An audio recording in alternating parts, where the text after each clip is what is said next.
Sejarah Tionghoa di Bangka tak dapat dilepaskan dari pertambangan timah. Untungnya, Pulau Bangka memiliki museum timah, satu-satunya museum tentang timah di Asia.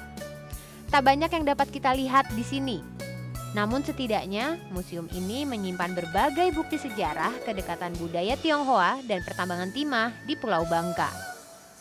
Masih ada alat-alat peninggalan suku Tionghoa yang masih dipakai untuk menambang. Ya, kalau untuk alat peralatan penambang itu yang sampai sekarang dipergunakan oleh masyarakat itu semacam dulang, alat untuk melimbang. Itu dulunya asalnya memang dari zaman Cina menggunakannya.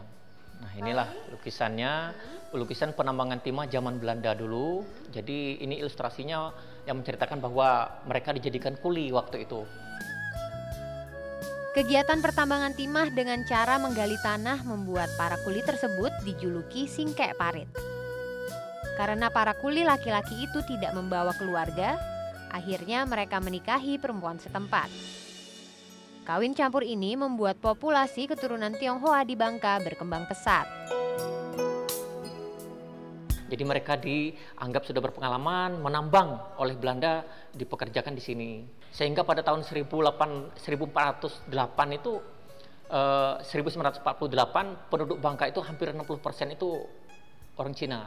Jadi timah di Pulau Bangka dan di Indonesia ini kita merupakan daerah penghasil timah nomor 2 terbesar di dunia setelah Cina. Ya, kalau untuk ekspornya memang negara kita merupakan pengekspor timah terbesar di dunia. Jadi timah kita itu banyak dipergunakan untuk konsumsi luar negeri. Sementara untuk di dalam negerinya hanya dipergunakan itu sekitar 5%. Ya, kini parit-parit tambang itu memang telah ditinggalkan. Para pekerja tambang beralih menjadi petani lada. Yang kini tersisa tinggal lubang-lubang raksasa bekas tambang. Namun, lubang-lubang besar itu setidaknya masih berguna untuk mengukur nyali dengan mobil off-road.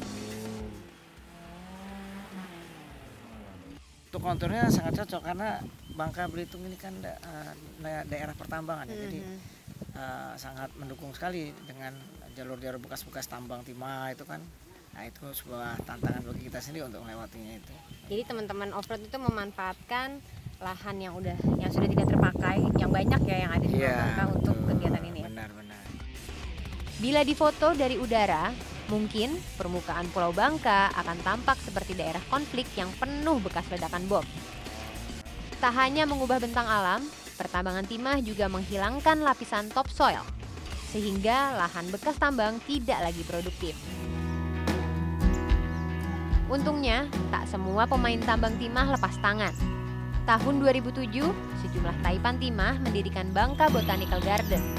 Pencetusnya, Johan, menjadi satu-satunya warga Tionghoa yang mendapat penghargaan Kalpataru. Bangka Botanical Garden lahir sebagai realisasi dari rasa pertanggungjawaban mereka untuk memperbaiki kembali kondisi alam Pulau Bangka. Mereka ingin membuktikan kalau tambang dan peleburan timah tak selamanya negatif dan merugikan, namun juga dapat memberikan manfaat kepada masyarakat sekitar. Upaya pertama yang dilakukan yakni mengembalikan unsur hara yang hilang di permukaan tanah bekas tambang. Caranya dengan mengolah kotoran dan urin sapi dan menebarkannya di lahan-lahan yang tidak produktif. Mereka juga menanam ratusan pohon cemara yang berperan membuat tanah menjadi lembab sehingga mempercepat penyuburan lahan. Kita tahu suatu saat tambang timah ini akan habis. Jadi pada saat habis mereka mesti mendapat pengganti istilahnya untuk nafkah mereka ya. Jadi Bangka Botanical tergerak untuk membuat suatu percontohan pertanian, peternakan, perikanan sehingga pada saat timah habis masyarakat bisa tetap hidup dengan cara ya itu tadi, ya peternakan tadi, perikanan, ya pertanian, ya kira-kira begitu. Upaya ini telah berbuah manis. Hanya dalam jangka waktu 3 tahun dari awal pembangunan atau di tahun 2010, lahan non-produktif ini kembali subur. Unsur hara yang hilang kembali muncul. Area taman ini pun kini ditumbuhi berbagai jenis tanaman. Keberhasilan Bangka Botanical Garden sekarang menjadi proyek percontohan. Dari total 300 hektar tanah yang dimiliki BBG, 150 hektarnya telah menjadi lahan hijau dan sisanya berupa lahan produksi. Masyarakat juga diajak untuk berperan dengan sistem bagi hasil. Mereka boleh menggunakan lahan-lahan bekas tambang yang telah direhabilitasi untuk bertani dan berkebun. Ada 6 rumah besar, disebut Luk Puk Teo. Nah, kalau kamu masuk ke Kampung Bedong, sebelah kanan ada 6 deret, 6 rumah, 1 deret, bagus-bagus, besar-besar.